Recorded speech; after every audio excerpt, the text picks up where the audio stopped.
إن الحمد لله نحمده ونستعينه ونؤمن به ونتوكل عليه ونعوذ بالله من شرور أنفسنا ومن سيئات أعمالنا.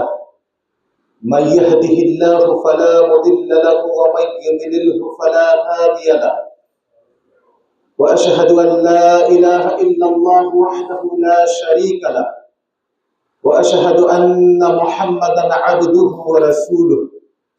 أما بعد فإن خير الحديث كتاب الله وخير الهدي هدي محمد صلى الله عليه وسلم وشر الأمور محدثاتها وكل محدثة بدعة وكل بدعة ضلالة وكل ضلالة في النار.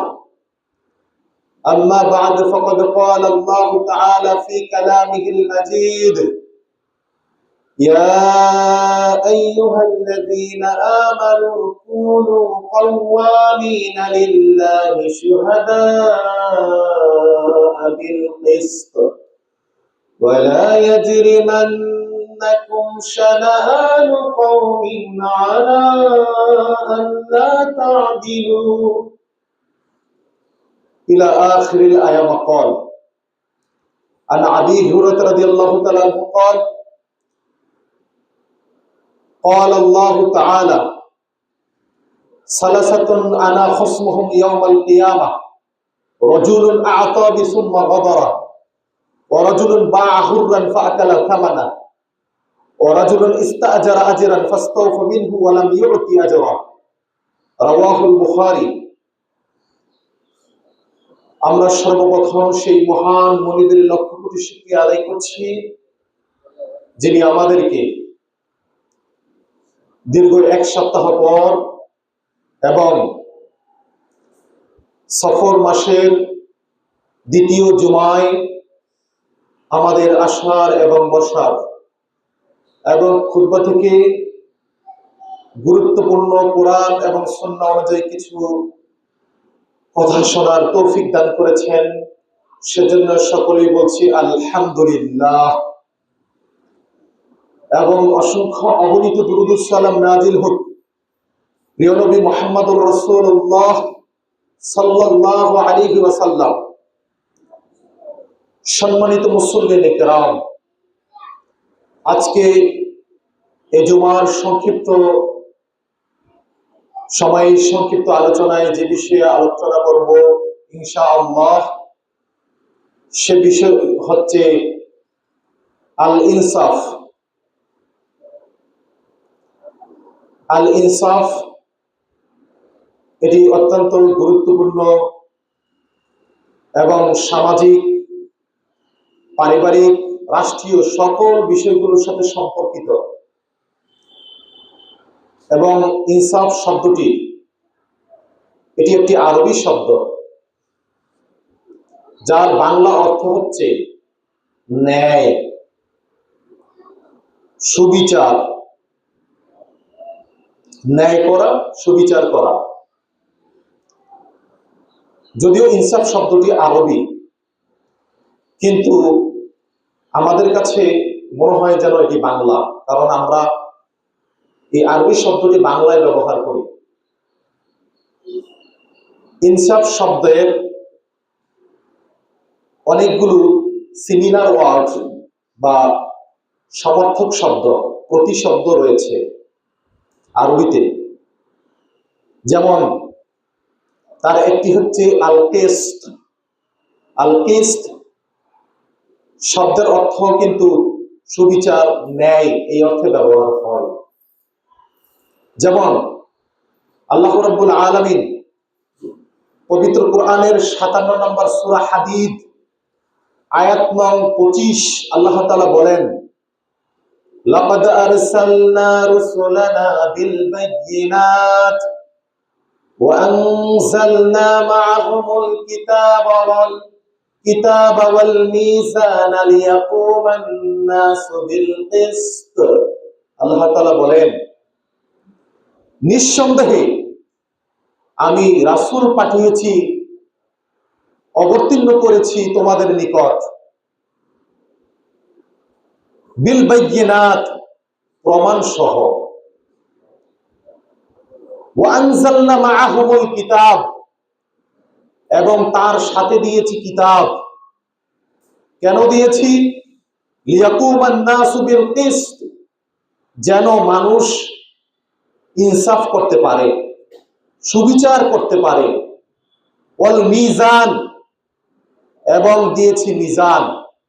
লিয়াকুমান নাস বিল কিসত ওয়া আনজালনা মাআহুমুল কিতাবা ওয়াল মিজানা লিয়াকুমান নাস বিল কিসত, আমি দিয়েছি মিজান এবং দিয়েছি ইনসাফ। মিজান দিয়েছি কেন? যাতে করে তারা ইনসাফ করতে পারে। তাহলে আল্লাহ তাআলা প্রথমে বললেন যে আমি তোমাদের নিকট রাসূল পাঠিয়েছি প্রমাণ সহ। আল্লাহ রাসূল পাঠিয়েছেন, অথচ সেই রাসূল পাঠানোর পর জাতির মানুষের নিকট কোনো প্রমাণ, কোনো দলিল পেশ করেননি, তা কখনো হয়নি। প্রমাণ সহ রাসূল পাঠিয়েছেন। তারপরে ওয়া আনজালনা, এরপরে বলেন, এরপরে আমি মিজান অবতীর্ণ করেছি। মিজান, মিজান শব্দের অর্থ দাঁড়িপাল্লা। কেন?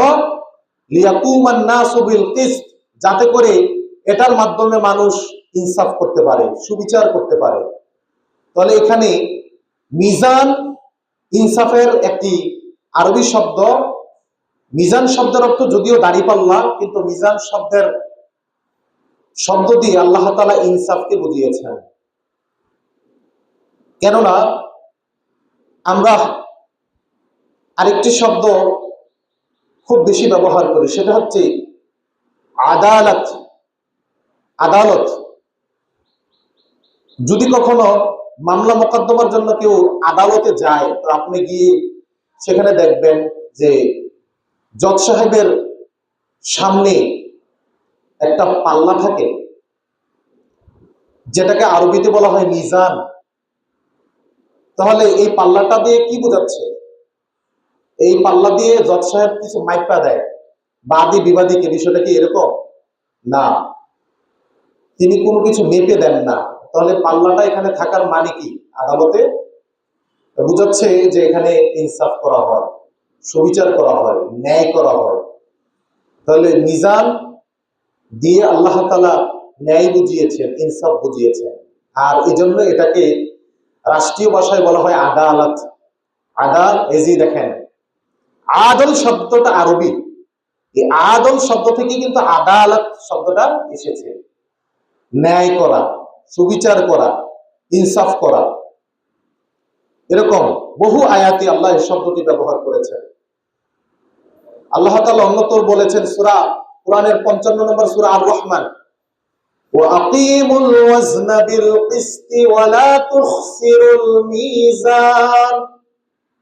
ওয়া আকিমুল ওয়াজনা বিল কিসতি, আমি তোমাদের মাঝে মিজান দিয়েছি এজন্য যাতে করে তোমরা ওজন প্রতিষ্ঠিত করতে পারো, অর্থাৎ ন্যায় করতে পারো, সুবিচার করতে পারো, যাতে তোমরা মাপে ভেজাল করতে না পারো, দুর্নীতি করতে না পারো। পবিত্র কোরআনের 17 নম্বর সূরা বনী ইসরাঈল আয়াত নং 35 আল্লাহ তাআলা বলেন, وَأَوْفُوا الْكَيْلَ إِذَا كِلْتُمْ وَزِنُوا بِالْقِسْطَاسِ الْمُسْتَقِيمِ ذَلِكَ خَيْرٌ وَأَحْسَنُ تَأْوِيلًا। আল্লাহ তাআলা বলেন, ওয়াউফুল কাইলা ইযা কিলতুম, আর যখন তোমরা কোনো কিছু পরিমাপ করবে তখন সেটাকে পূর্ণ মাত্রায় ওজন করবে। ওয়াজিনু বিল কিসতাসিল মুস্তাকিম, এবং ওজন করবে সহজ সরল দাঁড়িপাল্লায়, সঠিক দাঁড়িপাল্লায়। যালিকা খায়রু ওয়া আহসানু তা'বীলা, এটা তোমাদের জন্য কল্যাণ এবং এর পরিণাম অতি উত্তম। পরিণামে কল্যাণকর। তাহলে অত্র আয়াতে আল্লাহ রাব্বুল আলামিন ওজন করার কথা বলেছেন এবং সঠিক ওজন করার কথা বলেছেন। সঠিক ওজনের পাশাপাশি মিজান যেন সহজ সরল হয়, দাড়িপাল্লা যেন কি হয়, সহজ সরল হয়। ভেজাল দাড়িপাল্লা আছে না নাই? ভেজাল দাড়িপাল্লাও আছে। দেখবেন কি ধরনের দুর্নীতি বাংলাদেশের বিভিন্ন ব্যাপারীরা করে, যারা ব্যবসা করে। মানুষের বাড়ি থেকে কাঁচামাল খরিদ করার সময় ওজনে কত রকমের দুর্নীতি। যারা আলুর ব্যাপারী, যারা ভুট্টার ব্যাপারী, দেখবেন বাড়ি থেকে যখন গৃহস্থের কাছ থেকে এগুলো ওজন করে নিয়ে যাওয়ার সময় পূর্ণ মাত্রায় বরং আরো বেশি সেখানে নেতে নিয়ে যায়। নিজে যখন সেখান থেকে নিয়ে যায় তখন একদম একদম বেশি করে অতিরিক্ত নিয়ে যায়। আবার যখন বিক্রি করার সময় তখন আবার একদম মাপে কম দেওয়া শুরু করে। তাহলে এই কিরকম দুই রকমের নীতি। আপনি নিজে নেওয়ার সময় বেশি, আরেকজনকে দেওয়ার সময় কি কম। সম্পূর্ণ কোরআন হাদিস বিরোধী কাজ, ইসলাম পরিপন্থী কাজ। সহিহ বুখারীর 13 নং হাদিসে রাসূল সাল্লাল্লাহু আলাইহি সাল্লাম বলেন, লা ইউমিনু আহাদুকুম হাত্তা ইউহিব্বু আখিহি মা ইউহিব্বু লিনাফসিহি। তোমাদের কোন ব্যক্তি ঈমানদার হতে পারবে না, মুমিন হতে পারবে না যতক্ষণ না তার ভাইয়ের জন্য সেটাই পছন্দ করবে যেটা সে নিজের জন্য পছন্দ করে। আপনি নিজের জন্য কি পছন্দ করলেন আর আরেক ভাইয়ের জন্য আপনি কি পছন্দ করলেন? নিজের বেলা 16 আনা, আরেকজনের ক্ষেত্রে কিছু না, তাহলে এটা কি ইনসাফ হলো? এটা ইনসাফ হলো না, এটা বেইনসাফ। এই বেইনসাফি কাজ সম্পর্কে পবিত্র কোরআন হাদিসে তীব্র নিন্দা জানিয়েছেন। পবিত্র কোরআনের 83 নম্বর সূরা আল মুতাফফিফিন আল্লাহ তাআলা বলেন, ওয়াইলুল লিল মুতাফফিফিন আল্লাযীনা ইযা ইকতালু আলান নাসি ওয়া হুম ইখসিরুন। আল্লাহ তাআলা বলেন, ধ্বংস, দুর্ভোগ তাদের জন্য, জাহান্নাম তাদের জন্য, অভিশাপ তাদের জন্য, লানত তাদের জন্য যারা মাপে কম দেয়। যখন তারা কারো কাছ থেকে কোনো জিনিস নেয় তখন সেটা পূর্ণ মাত্রায় মেপে নেয়। যখন তারা কোনো জিনিস বিক্রি করে তখন মানুষদেরকে ঠকায়। এই জন্য আল্লাহ তাআলা প্রথমেই বলেছেন ওয়াইলুল লিল মুতাফফিফিন, যারা মাপে কম দেয়, মানুষকে ঠকায়, বেইনসাফি করে, তাদের জন্য ধ্বংস, তাদের জন্য ক্ষতি। এরকম অনেক আয়াতে আল্লাহ রাব্বুল আলামিন এই বিষয়গুলো তুলে ধরেছেন। পবিত্র কোরআনের 5 নম্বর সূরা মাইদা আয়াত নং 8 আল্লাহ তাআলা বলেন, ইয়া আইয়ুহাল্লাযীনা আমানু কুনু কাওয়ামিনা লিল্লাহি শুহাদা'a বিল কিসত ওয়া লা ইয়াজরিমান্নাকুম শানাআনু কওমিন আলা আল্লা তা'দিলু। আল্লাহ তাআলা বলেন, হে ঈমানদারগণ, তোমরা সত্য ন্যায় সাক্ষ্যদানের ব্যাপারে তোমরা অবিচল থাকো, তোমাদের জন্য পদস্খলন না ঘটে। ওয়ালা ইয়াজরিমান্নাকুম শানাআনু কওমিন, কোন ব্যক্তির সাথে ব্যক্তিগত শত্রুতার কারণে তোমরা কারো সাথে বেইনসাফ করবে না, জুলুম করবে না। ইদিলু, তোমরা সুবিচার করবে। হুয়া আকরাবু লিত্তাকওয়া, কেননা এই ইনসাফ করাই হচ্ছে তাকওয়ার নিকটবর্তী। অথচ আমরা কি করি? যদি চেয়ারম্যান সাহেব, মেম্বার সাহেব দেখতে পায় যে এই বাদী অথবা বিবাদীর কোনো একজন যে মজলুম, দেখে যে এই মজলুম ব্যক্তিটা তার সাথে চেয়ারম্যান সাহেবের বা গ্রামের পঞ্চায়েত মাতাব্বরের সাথে, মেম্বরের সাথে আগের একটা পুরাতন শত্রুতা ছিল, সেই শত্রুতার লেশ অন্তরে নিয়ে এখন সে বিচার ফয়সালা করবে। তো এখন সে চিন্তা করলো যে এই তো সুযোগ প্রতিশোধটা নেওয়ার।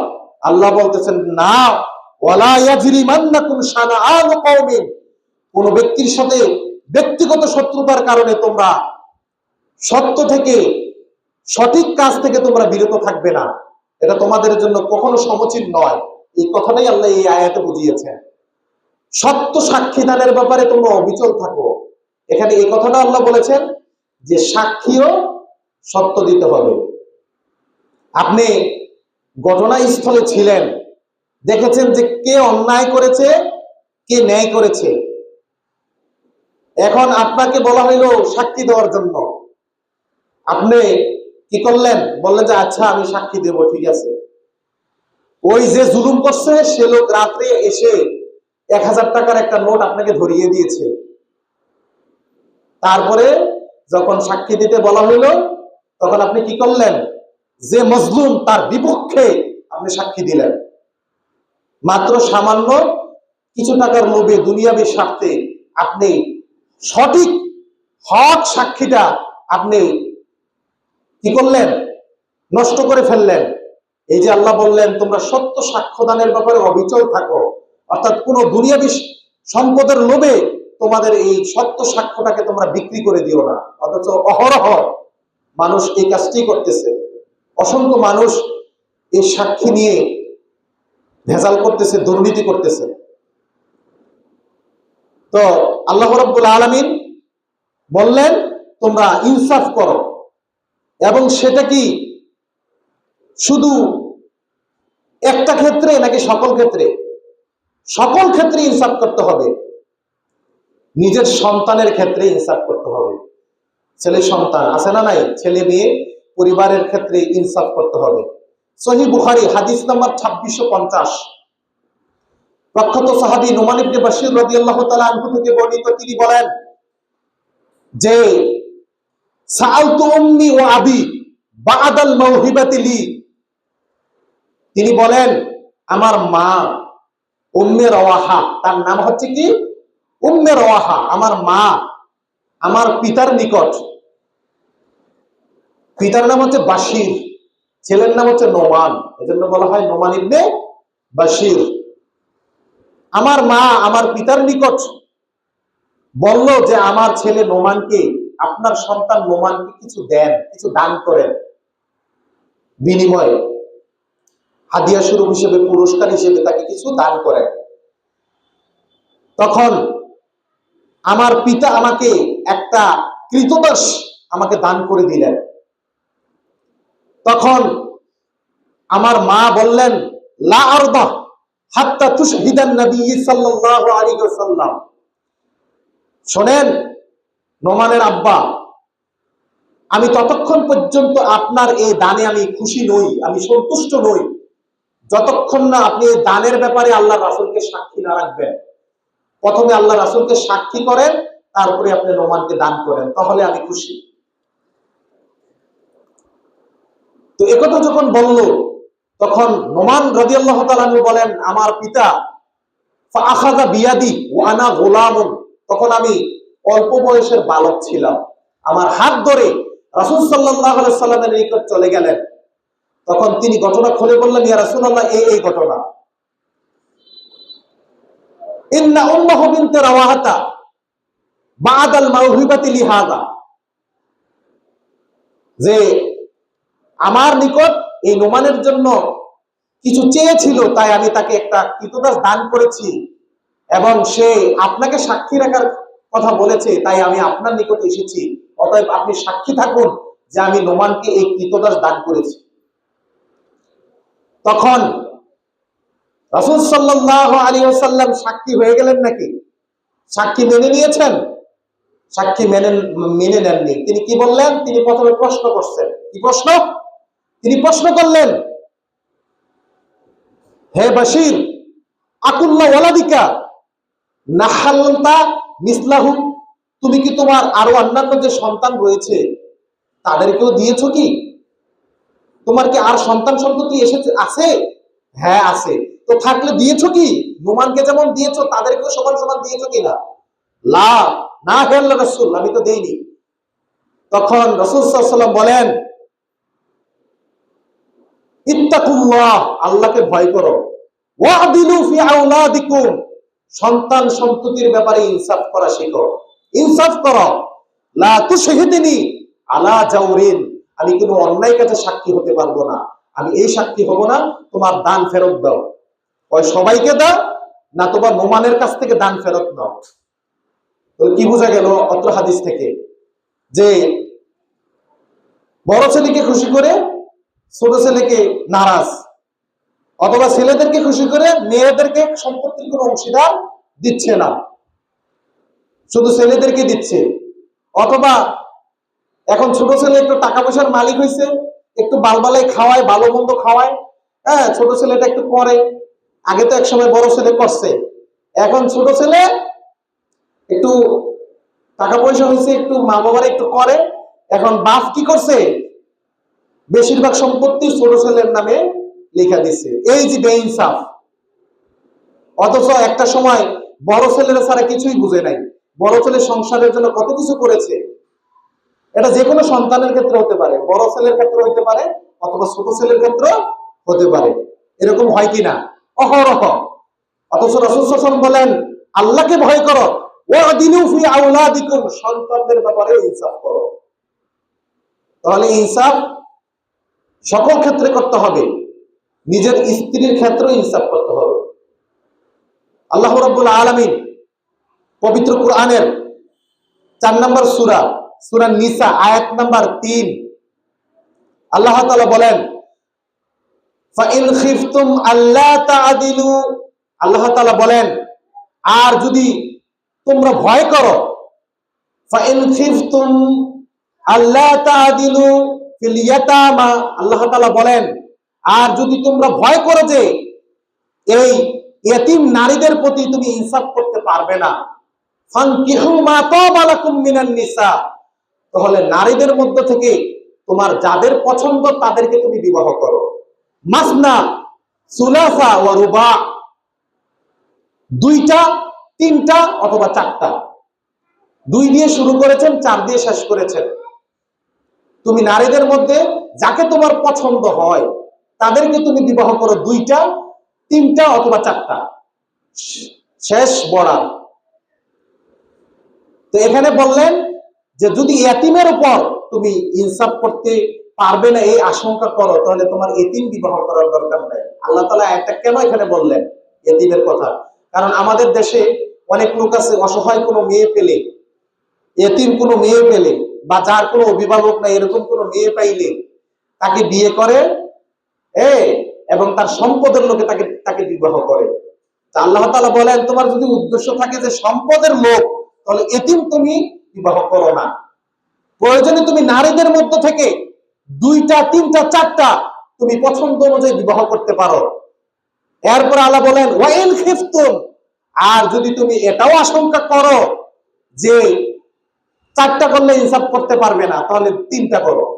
3টা করলে তুমি ইনসাফ করতে পারবে না, তাহলে 2টা করো। যদি 2টা করলেও তুমি ইনসাফ করতে না পারো, তাহলে কয়টা? ফাওয়াহিদা, ফাওয়াহিদা কিন্তু হলে একটা। তাহলে অত্র আয়াতে এটা অপশনাল রেখেছে, একের অধিক বিবাহ করা, কিন্তু এক শ্রেণীর লোক এটাকে মনে করতেছে যে কি ফরজ। 2 বিবাহ করা কি ফরজ? 2 বিবাহ করা কি ওয়াজিব?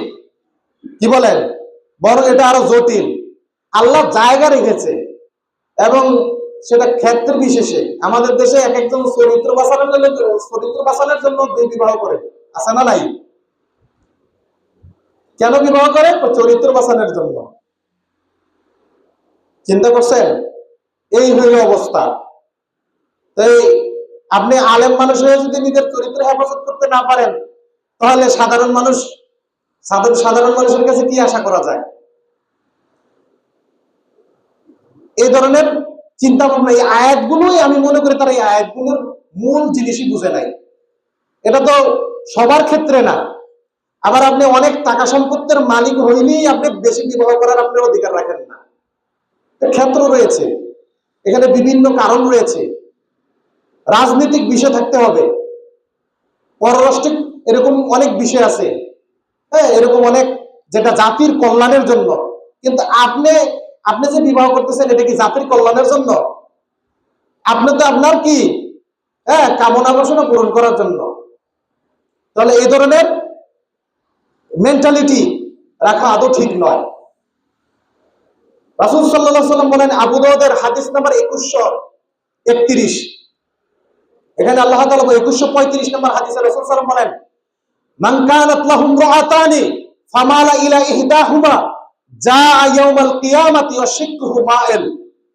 যদি কোনো ব্যক্তি তার দুইজন স্ত্রী থাকে আর একজনের প্রতি বেশি ঝুঁকে যায়, জাআ ইয়াউমাল কিয়ামাতি শিক্কুহু মাইল, তাহলে কিয়ামতের দিন আল্লাহ রাব্বুল আলামিনের সামনে সে বিকলাঙ্গ, প্রতিবন্ধী, লজ্জাকর প্রতিবন্ধী অবস্থায় উঠবে। নাউযুবিল্লাহ।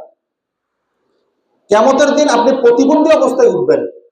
হয় আপনার একটা ঠ্যাং থাকবে না, একটা পা থাকবে না, একটা চোখ থাকবে না, অথবা চেহারার ভিতরে গোস্ত থাকবে না।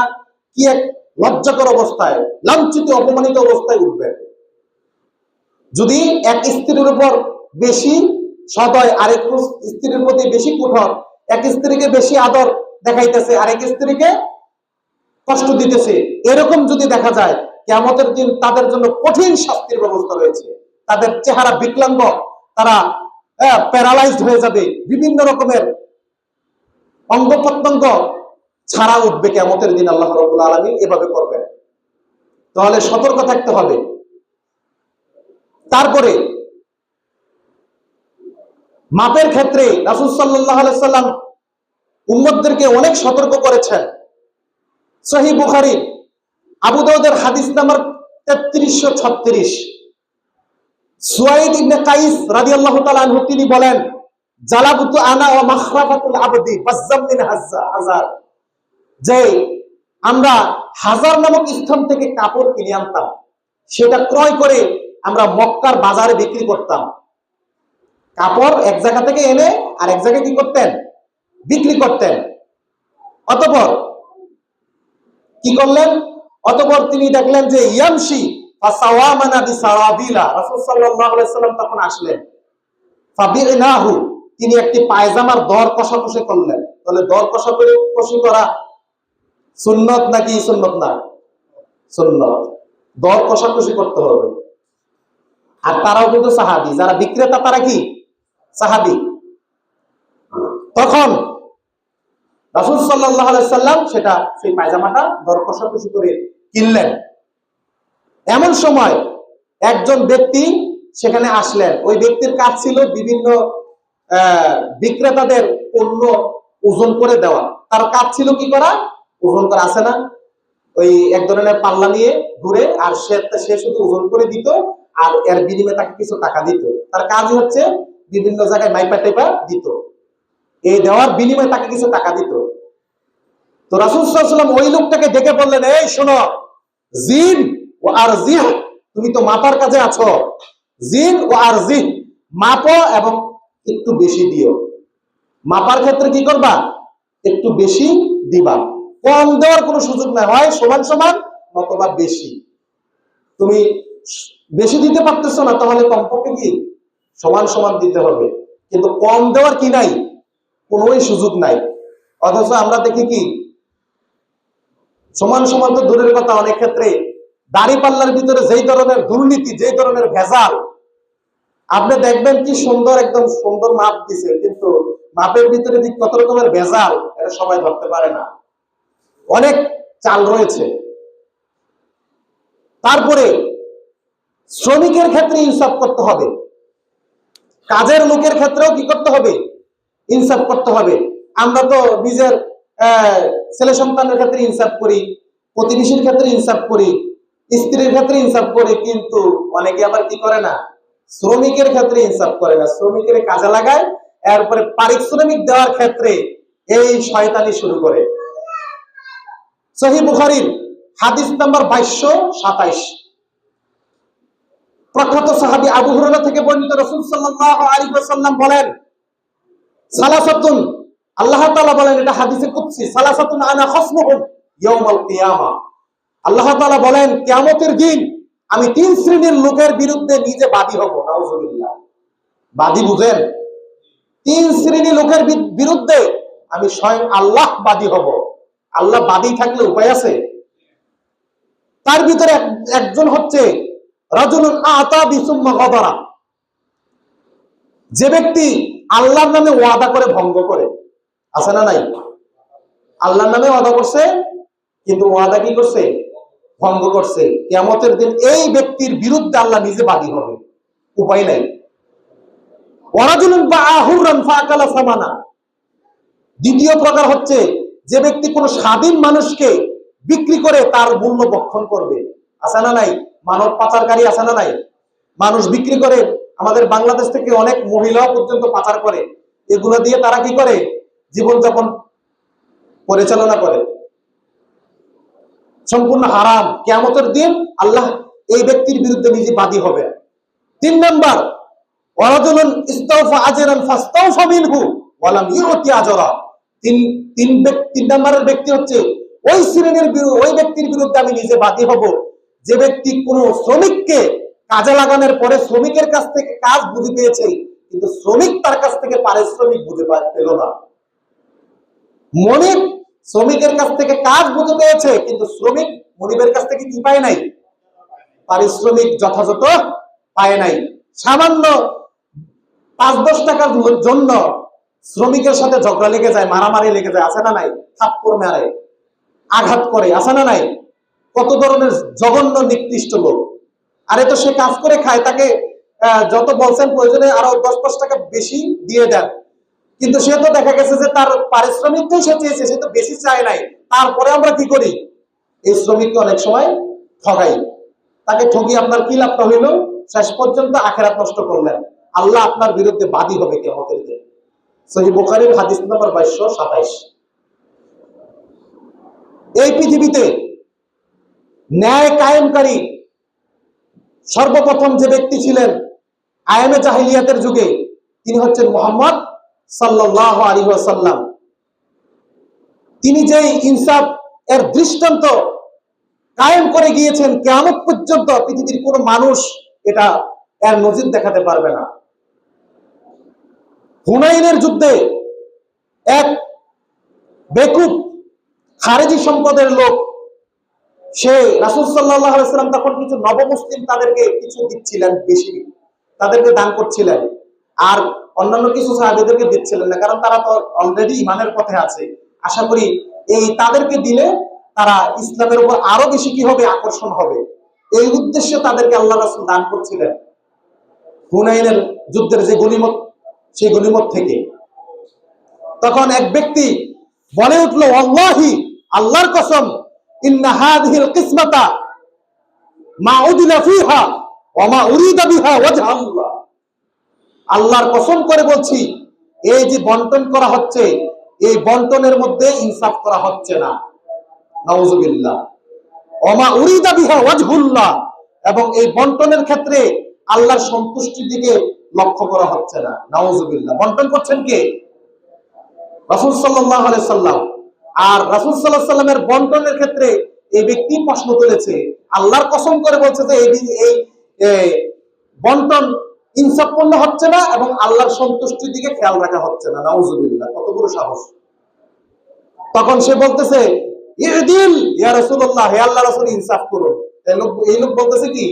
ইদিল, ইনসাফ করুন। তখন রাসূল সাল্লাল্লাহু আলাইহি ওয়াসাল্লাম বলেন, ওয়াইলাক মাইয়াদিলু ইযা লাম আদিল, এই বেকুব, আমি যদি ইনসাফ না করি তাহলে কে ইনসাফ করবে? পৃথিবীতে এসেছি আমি ইনসাফ কায়েম করার জন্য। আল্লাহ তাআলা আমাকে ইনসাফ করার জন্য আদেশ করেছেন। আমি ইনসাফ না করলে ইনসাফ কে করবে? আমি তো ইনসাফের নমুনা। ইন্নাল্লাহা ইয়া'মুরু বিল আদলি ওয়াল ইহসানি ওয়া ইতা'i যিল কুরবা ওয়া ইয়ানহা আনিল ফাহশাই ওয়াল মুনকার। কমন আয়াত, সূরা নাহলের 90 নম্বর আয়াত। আল্লাহ বলেন, নিশ্চয় আমি তোমাদেরকে আদেশ করছি, তোমরা সুবিচার কায়েম করবে, তোমরা ন্যায় প্রতিষ্ঠিত করবে। ওয়াল ইহসান, এবং মানুষের প্রতি ইহসান করবে, সকল সৃষ্টির প্রতি তোমরা সদয় হবে, দয়া করবে। তাহলে আল্লাহ আমাকে আদেশ করেছেন আর তুমি আমাকে ইনসাফ শিখাতে এসেছো। সারা পৃথিবীর দিকে এখন তাকালে বেইনসাফের শুধু ছড়াছড়ি দেখা যায়। কিয়ামত অতি নিকটেই চলে আসবে। যখন পৃথিবী একদম পরিপূর্ণ বেইনসাফে পরিপূর্ণ হয়ে যাবে, তখনই আল্লাহ রাব্বুল আলামিন পৃথিবীতে পাঠাবেন কাকে? ঈসা আলাইহিস সালাতু ওয়াস সালামকে। বুখারীর 2222 নম্বর হাদিস, আবু হুরায়রা থেকে বর্ণিত, রাসূল সাল্লাল্লাহু আলাইহি ওয়াসাল্লাম বলেন, ওয়াল্লাযী মুহাম্মাদিন বিয়াদিহি, সেই আল্লাহর কসম করে বলছি যার হাতে মুহাম্মাদের প্রাণ, লা ইউশিকান্না আন ইয়ানজিলা ফীকুম ইবনে মারইয়াম হাকামান মুকসিতান, আল্লাহর কসম করে বলছি যার হাতে আমার প্রাণ, অচিরেই তোমাদের নিকট আকাশ থেকে মারিয়ামের পুত্র ঈসা অবতরণ করবে এবং তিনি ন্যায় প্রতিষ্ঠা করবেন। এভাবে ন্যায় প্রতিষ্ঠা করবেন এবং তখন তিনি কিরকম করবেন, ফায়াকসিরাস সলিব, সকল ক্রুশ মূর্তি ভেঙে ফেলবেন এবং শূকর হত্যা করে ফেলবেন। পৃথিবীতে কোনো শূকরের অস্তিত্ব থাকবে না। অথচ শূকর আজকে কি করতেছে, শূকর পালন করতেছে, শূকরের গোশত খাচ্ছে, কি বলেন? এরপরে এমন পৃথিবী হয়ে যাবে যে তখন যাকাত খাওয়ার মতো কোনো লোক থাকবে না। এরকম ইনসাফ প্রতিষ্ঠিত হবে। যদি কেউ ইনসাফ করে তার ফজিলত কি?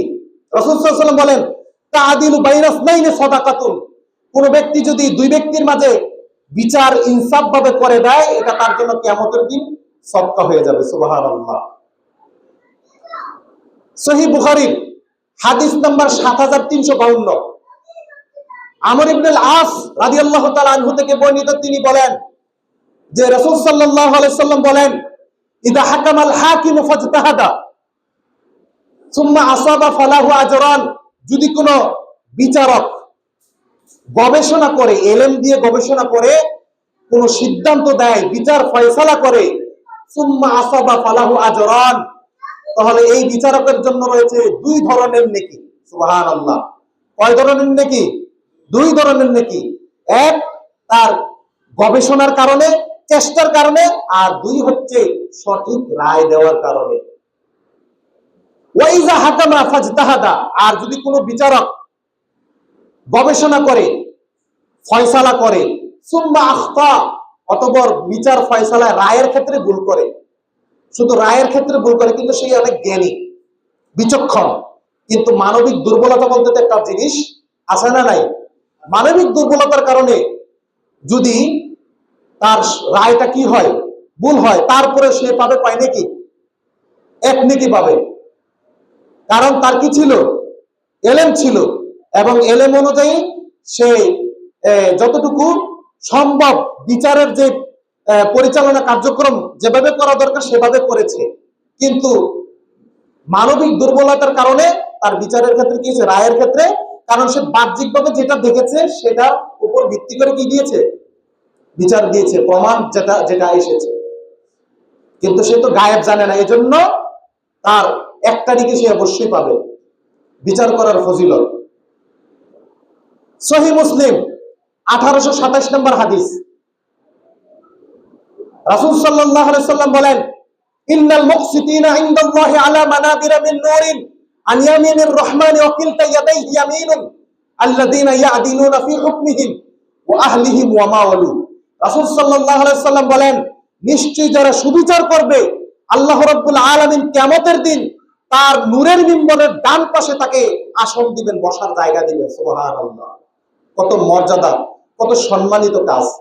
যদি কেউ সুবিচার করে, ন্যায় বিচার করে, কিয়ামতের দিন আল্লাহর নূরের মিম্বরের ডান পাশে আল্লাহ তাকে বসার স্থান দেবে। সুবহানাল্লাহ। ওয়াকিলতা ইয়াদাইহি ইয়ামিনুন, তবে আল্লাহর উভয় হাতই কি? ডান। বাম বলতে কিছু নাই, আল্লাহর উভয় হাতই হচ্ছে ডান। এই মর্যাদা অধিকারী সে হবে। কেন? আল্লাযীনা ইয়াদিলুনা ফি হুকমিহিম, কেননা তারা রাষ্ট্রের ক্ষেত্রে অথবা পরিবারের ক্ষেত্রে অথবা যে কোনো বিচারের ক্ষেত্রে তারা ইনসাফ করত, সেটা ব্যক্তিগত হোক, পারিবারিক হোক, সামাজিক হোক, রাষ্ট্রীয় হোক, সর্বক্ষেত্রে তারা শুধু সুবিচার করত। এই সুবিচার করার কারণে আল্লাহ রাব্বুল আলামিন তাকে এই মর্যাদার অধিকারী করবেন। শুধু তাই নয়, সহিহ বুখারীর 660 নম্বর হাদিসে রাসূল সাল্লাল্লাহু আলাইহি ওয়াসাল্লাম বলেন, সাবাহাতু ইউযিল্লুহুমুল্লাহু ফি যিল্লিহি ইয়াওমা লা যিল্লা ইল্লা যিল্লিহি, কিয়ামতের দিন আল্লাহ রাব্বুল আলামিন 7 শ্রেণীর লোকদেরকে তার আরশের বিশেষ ছায়াতলে তাদেরকে স্থান দিবেন। তার ভিতরে এক শ্রেণী হচ্ছে ইমামুন আদিল, যে ন্যায় বিচারক। সুবহানাল্লাহ। তাহলে ন্যায় বিচারকের এই ফজিলত, ন্যায় বিচারক যদি হতে পারেন কিয়ামতের দিন আরশের নিচে ছায়া পাবেন। আবার নূরের মিম্বরের আল্লাহ নূরের মিম্বরের ডান পাশে আল্লাহ বসার মর্যাদা দান করবে। কিয়ামতের দিন এই ব্যক্তিকে দেখে আশেপাশে সবাই ঈর্ষা করবে, ইস আমি জান্নাতি ঠিক, কিন্তু এই লোকের মতো যদি এত মর্যাদা হইতে পারতাম।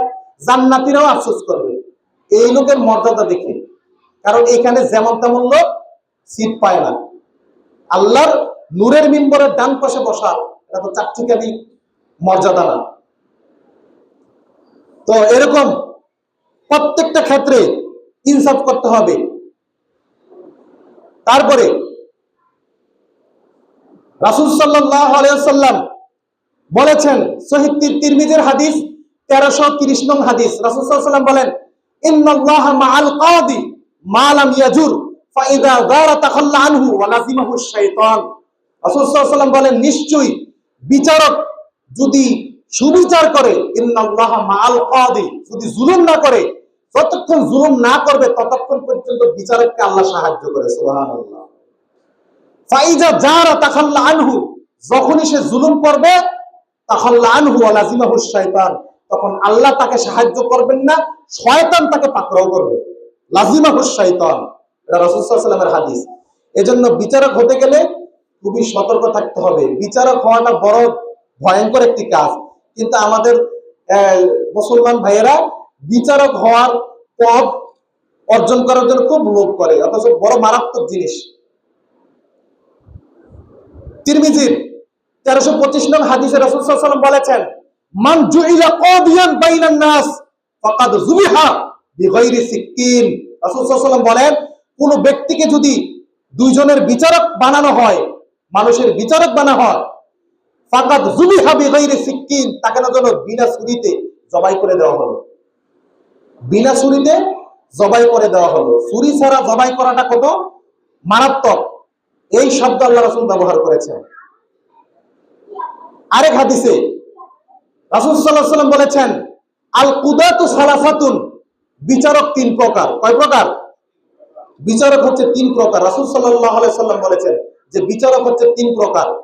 ইসনানে ফিন নার ওয়া ওয়াহিদুন ফিল জান্নাহ, দুই প্রকারের হচ্ছে জাহান্নামী আর এক প্রকারের হচ্ছে জান্নাতি।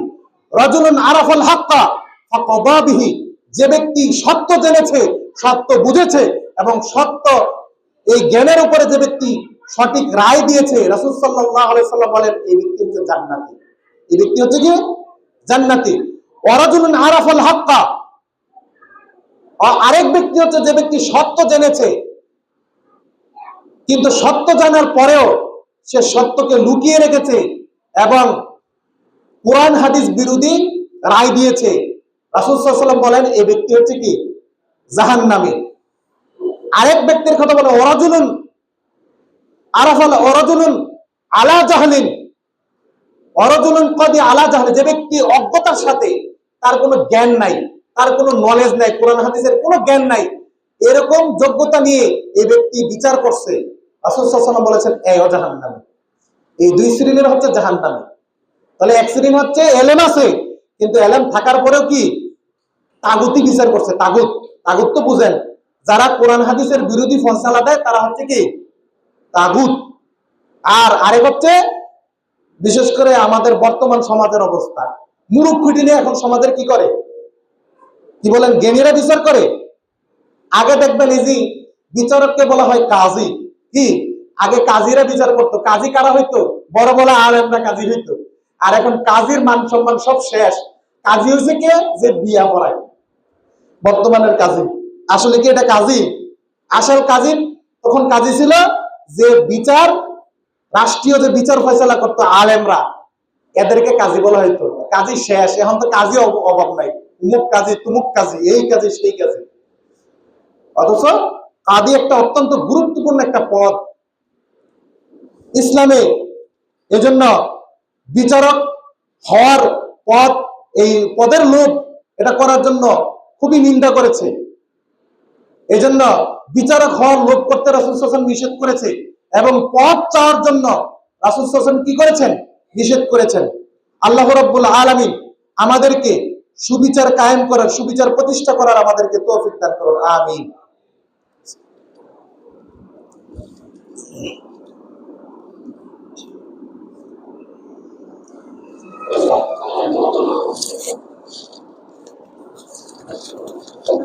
ইন্নাল হামদুলিল্লাহ আলহামদুলিল্লাহি ওয়াহদা ওয়াসসালাতু ওয়াসসালামু আলা মান লা নাবিয়্যা বা'দা আম্মা বা'দ।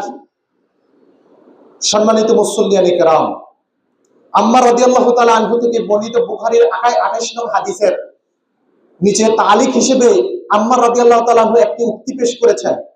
তিনি বলেন, সালাসাতুন মান জামাহুন্না ফাকাদ জামাআল ঈমান। যে ব্যক্তি তিনটি জিনিসকে একত্রিত করে ফেললো, সে তার ঈমানকে একত্রিত করে ফেললো। সুবহানাল্লাহ। এর ভিতরে এক নম্বর হচ্ছে আল ইনসাফু মিন নাফসিকা, যে ব্যক্তি নিজ থেকে ইনসাফ করে। ওয়া বাযলুস সালামি লিল আলাম, দুই নম্বর হচ্ছে যে ব্যক্তি সালামের প্রচার প্রচলন করে। তিন নম্বর হচ্ছে ওয়াল ইনফাকু মিনাল ইফতার, তিন নম্বর হচ্ছে যে ব্যক্তি অভাব থাকা অবস্থায়ও দান করে। তিনটা কাজ খুবই জটিল। ইনসাফ নিজ থেকে, আল ইনসাফু মিন নাফসিকা, আপনি মানুষ এখানে আছে এজন্য আপনি ইনসাফ করতেছেন, উমুকে এখানে আছে এজন্য ইনসাফ করতেছেন। কিন্তু যখন আপনার এখানে বেইনসাফ করার সুযোগ আছে, চাইলে আপনি এখানে বেইনসাফ করতে পারেন, কেউ ধরতে পারবে না। কেউ আপনি যে কাটছাট করতে পারতেছেন, কেউ কিন্তু ধরতে পারবে না। এটাকে বলতেছেন নিজ থেকে ইনসাফ করা। শুধুমাত্র আল্লাহর ভয় করে আপনি ইনসাফ করতেছেন, এটা তো সবাই করে না। মানুষ তো কখন ইনসাফ করে, যখন দেখে যে এখানে ইনসাফটা না করলে আর ইজ্জতটা থাকবো না, বা অমুকের কাছে এই হয়ে যাবো, কালার হয়ে যাবো। কিন্তু মানুষ এটাই করে, কিন্তু আল্লাহকে ভয় করে নিজের থেকে ইনসাফ, এটা খুব কম। এরকম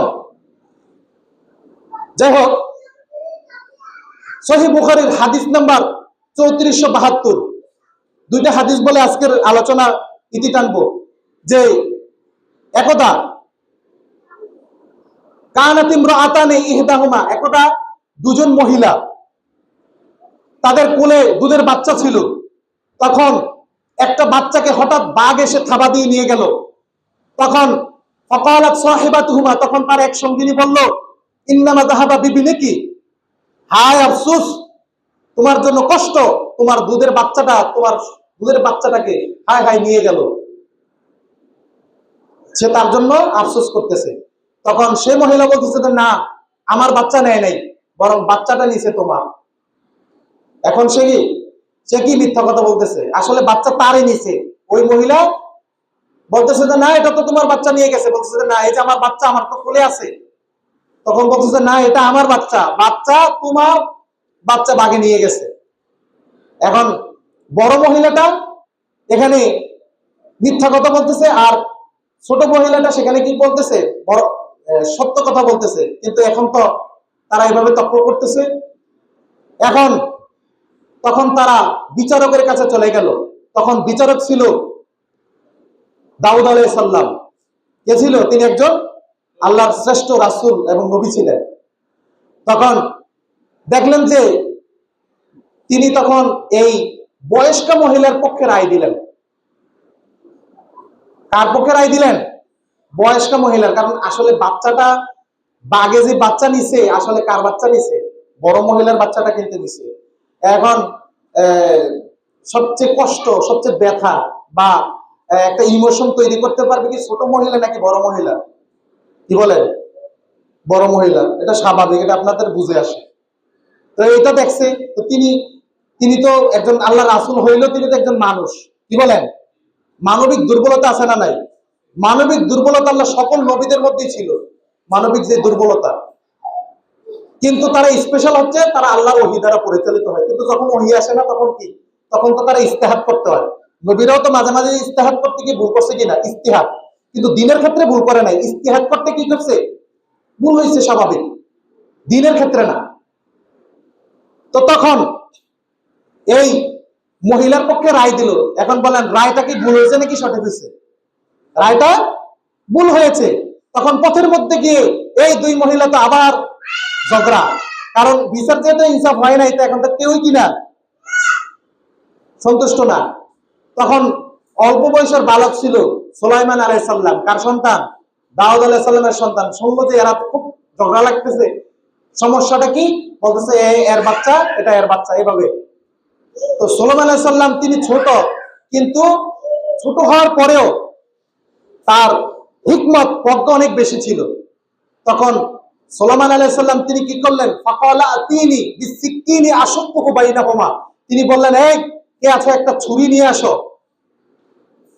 এই বাচ্চাটাকে আমি দুই টুকরা করব, দুই পিস, এক পিস বড় মহিলাকে দিব, আরেক পিস ছোট মহিলাকে দিব। তখন অল্প বয়স্ক মহিলাটা বলল, লা তাফআল, আল্লাহ আপনি এই কাজ করবেন না, লা তাফআল ইয়ারহামুকাল্লাহ, আল্লাহ আপনাকে রহম করুন, এই কাজ ভুলেও করবেন না, ওয়া ইবনুহা, এটা আসলে তার বাচ্চা। এখন নিজের বাচ্চাকে ওই অল্প বয়স্ক মহিলা সে অস্বীকার করতেছে, বলতেছে যে কি এই মহিলা তার বাচ্চা, এটা আমার বাচ্চা না, আমি মাইনা নিলাম। এখন সুলাইমান আলাইহিস সালাম তো এখন বুঝে ফেলছে যে আসলে বাচ্চা কার। তখন তিনি ফাকাদা বিহিল কুবরা, তিনি তখন অল্প বয়স্ক মহিলাকে রায় দিলেন, যাও, এটা তোমার বাচ্চা, আর তুমি এই বাচ্চার মা হতে পারো না, কারণ তুমি আমাকে বাধা দাও নাই, সে আমাকে বাধা দিয়েছে, তার মানে এটা তার বাচ্চা। তোমার যদি বাচ্চা হইতো তুমিও আমাকে বাধা দিতা, কারণ নিজের মা কখনো সন্তানের মৃত্যু চাইতে পারে না, সে প্রয়োজনে নিজের বাচ্চাকে দিয়ে দিবে, কিন্তু চোখের সামনে মরতে দেখতে পারে না, কারণ তোমার ভিতরে এই মমতাটা আমি দেখিনি, তার ভিতরে দেখেছি, অতএব বাচ্চা তোমার হতে পারে না। এই হিকমত অবলম্বন করার কারণে বিচারটা কি হয়েছে? সঠিক হয়েছে। তাহলে বোঝা গেল যে বিচার ফয়সালা করতে গেলে অবশ্যই কোরআন সুন্নাহর পাশাপাশি হিকমতও থাকতে হবে। কি থাকতে হবে? হিকমতও থাকতে হবে। আল্লাহ রাব্বুল আলামিন আমাদেরকে ইনসাফ করার এবং ইনসাফ অনুযায়ী আমাদের জীবন পরিচালনা করার, জীবনের প্রতিটি ক্ষেত্রে আমরা যেন সুবিচার কায়েম করতে পারি, আল্লাহ তাআলা আমাদেরকে সেই তৌফিক দান করুন। আমিন। আল্লাহুম্মা হাব্বিব ইলাইনাল ঈমান ওয়া যায়্যিনহু ফি কুলুবিনা